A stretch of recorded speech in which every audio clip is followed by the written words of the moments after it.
kananay, dito po, nag-atake na po ang bagyo dito sa amin. Yan. Puro ulan ng ulan at saka malakas ang hangin. Yan. Yan po. Sobrang lakas ng hangin dito sa amin ngayon mga kananay. Ayan. Lubog na lubog ang ang langit. Puro ulan na lang. Kaya dito na lang ako sa bahay. Grabe ang ulan.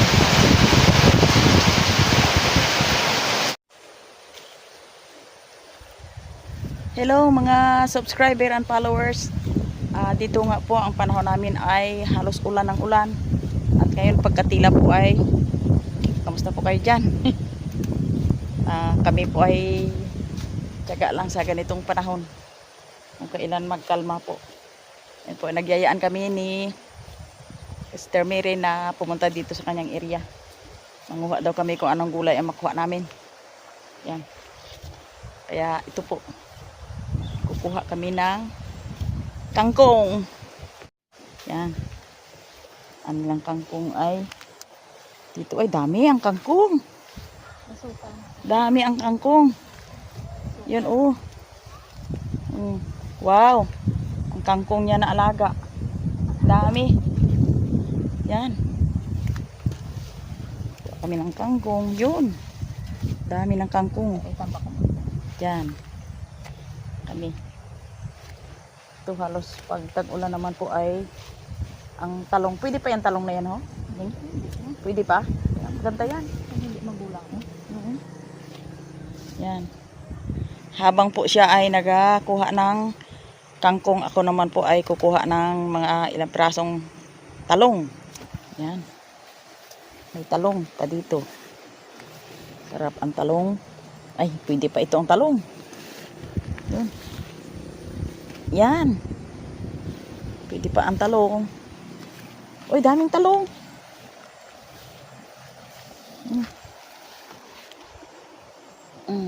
Yan.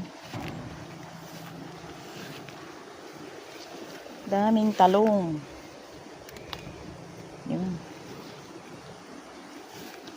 Dami pala ditong mga gulay-gulay.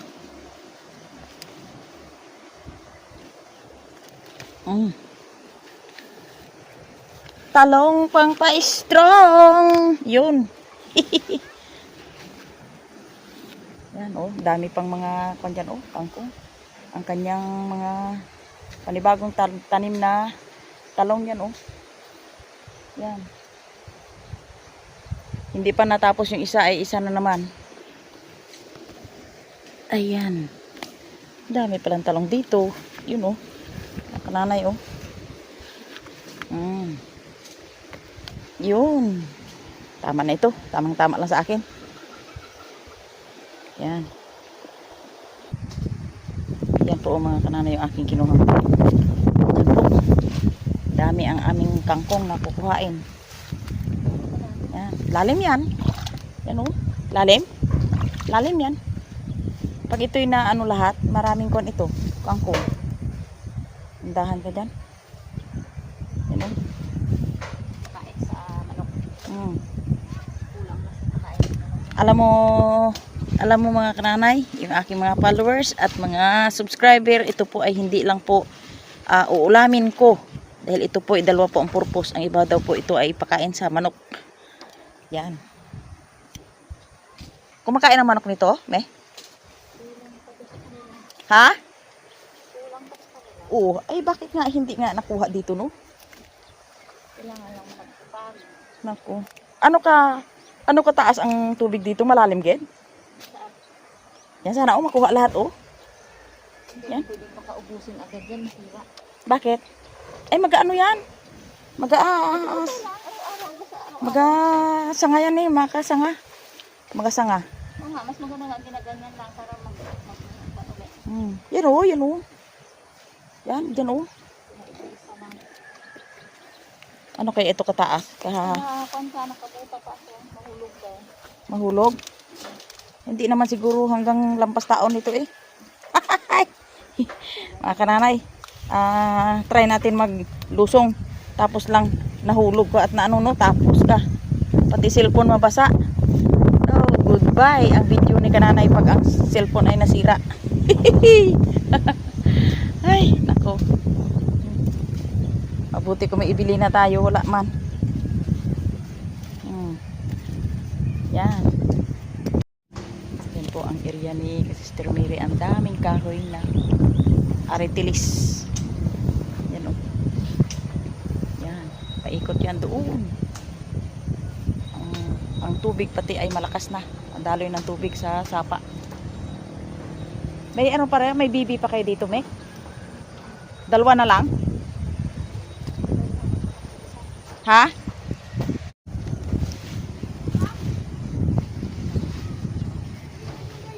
Tayo lang. Tayo mo lagay. Mata lang. Yan. Ito po yung aking ang kumuha ng aking panganay, Sister Mary. Ito po ang nakuha niya. Ito po ay double purpose po ito. Ang iba ipakain na din sa manok. Daw niya sa manok na may lahi. At ang iba po ay aking gulayin. Ayun. Yan po. Ang kanin.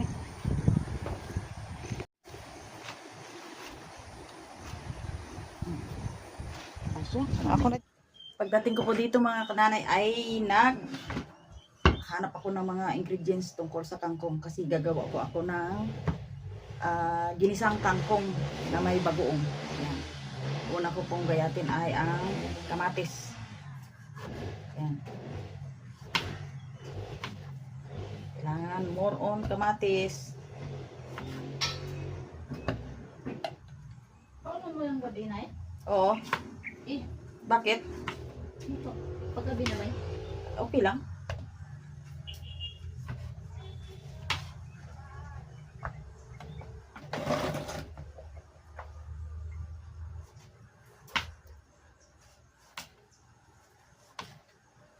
Ano muna sa isda mga kananay. Dito muna tayo sa gulay. Yan.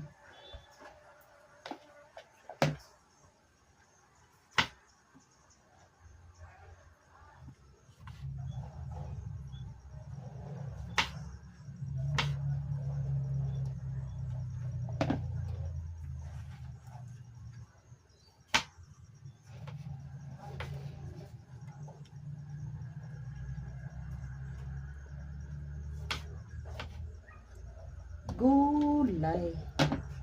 Ang buhay. Masarap ang gulay sa ginisang gulay. Masarap ang buhay sa ginisang gulay.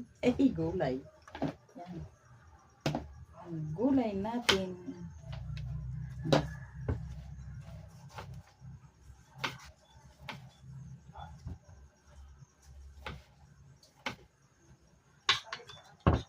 Yan. At saka sibuyas.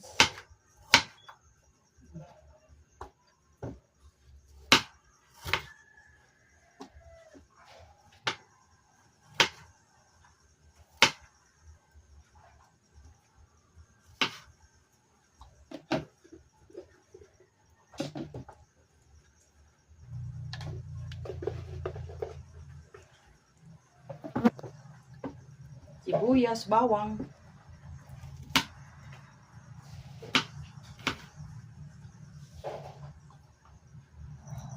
Yun. Ayos. Ito po yung aking mga panlahok sa ginisang kangkong. Yan. Kasi dito sa amin, mga kananay, ay bagyo dito sa amin. Halos tuloy ang ulan at hangin. Kaya po wala kaming ulam, wala akong ulam, kaya ito na lang ang ulam ko. Ginisang kangkong na lagyan ng bagoong. Yan.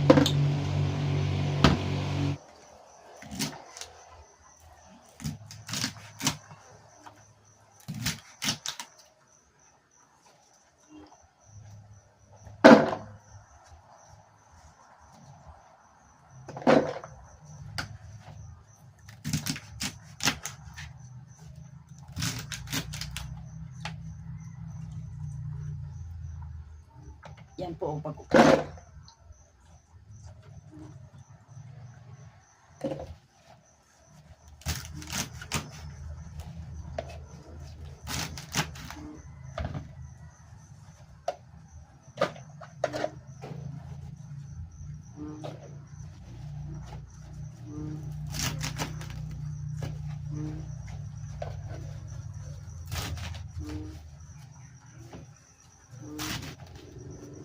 Buti nga po, ang aking mga anak ay maraming tanim. At kami din po ay talagang maraming tanim.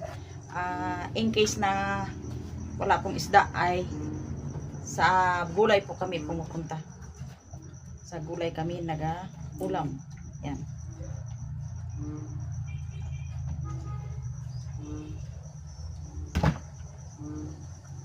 Yan po. Ito po ang aking ulam ngayon. Okay. Okay, mag-start na ng luto. Ako po ay luto na. Lagay tayo ng mantika. Yan. Ayos. Nasa tayo ng sibuyas at bawang.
Akala ko mabayad. Ako lang mabayad.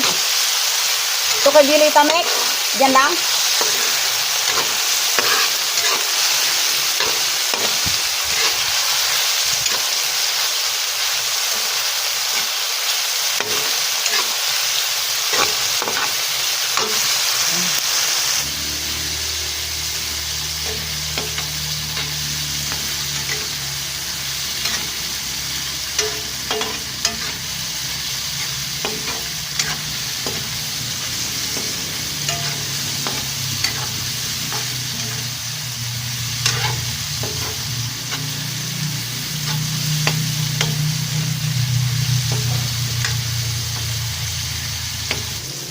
Lagyan natin ng tubig.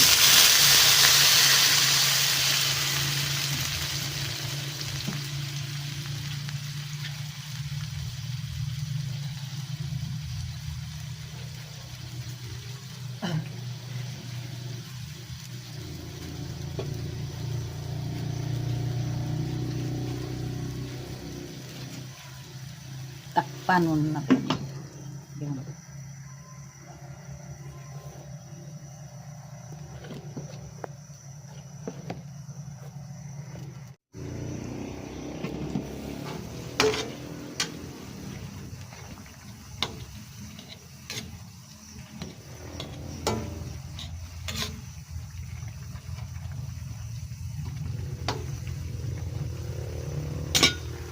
Ayan.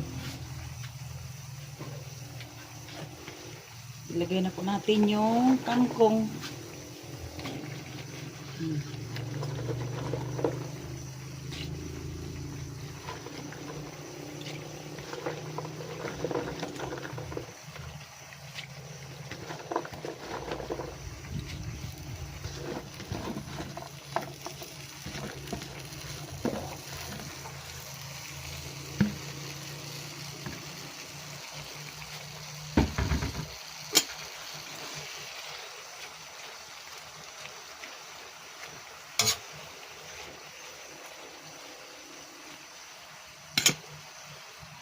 Tapos, lagyan po natin ng bagoong. Ito po ay syrup, pinakapatis na ng bagoong. Kaya, dito po sa probinsya, ay maganda dahil kung wala kang budget, wala kang pera, pwede kang mag-ulam na kahit dyan na sa ating mga pananim. Yan. Lagyan natin ng patis.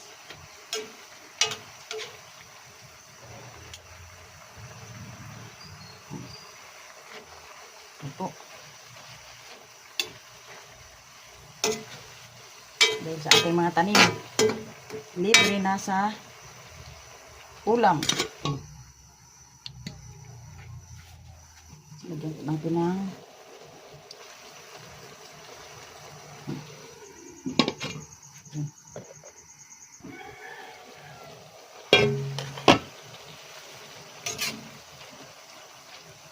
yan.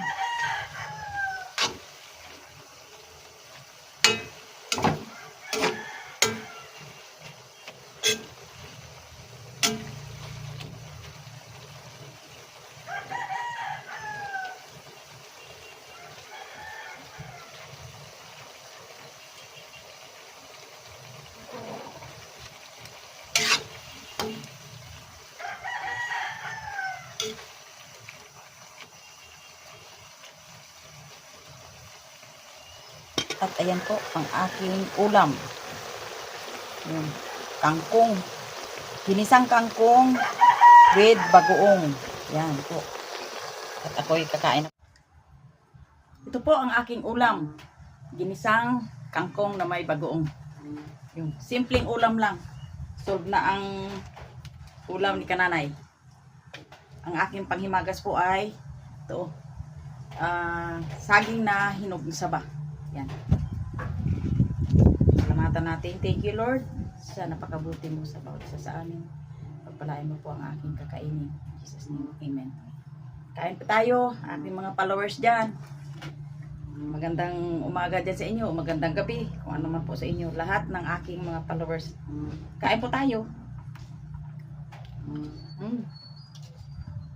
Ang aking ulam. Yan.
Hindi ako makalabas dahil aros matindi ang ulan dito sa amin, oh.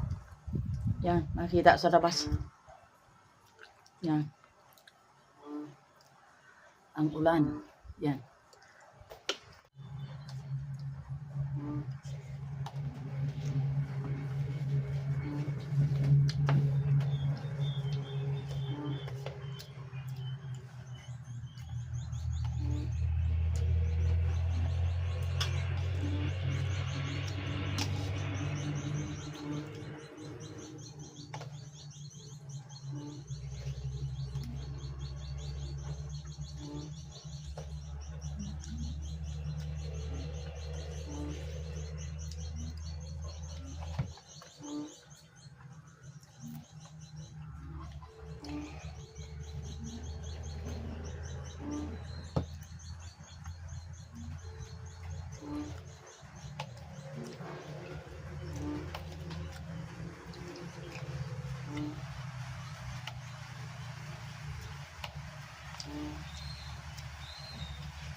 iba mga kananay ang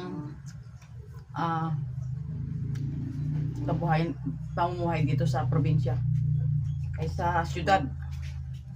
Kasi sa syudad, pag wala ka talagang pera, hindi ka makakaulam.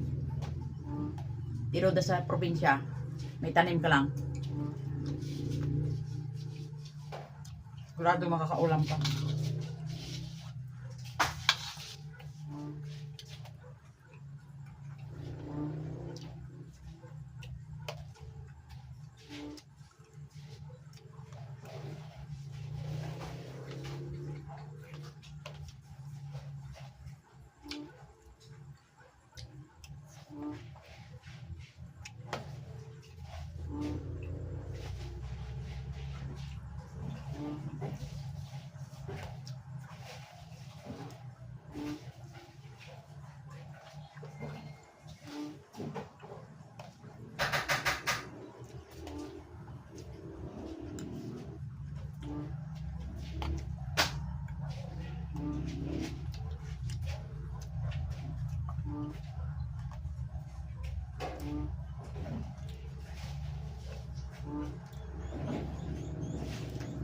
Salamat po sa lahat ng mga suporta sa akin, sa kay Kananay, lahat ng mga followers ko, subscriber at viewers, sa lahat sa nagatangkilik sa aking channel. Maraming salamat po sa inyong lahat. Subscribe po kayo kay Kananay Mercy. Thanks for watching. Hanggang dito na lang.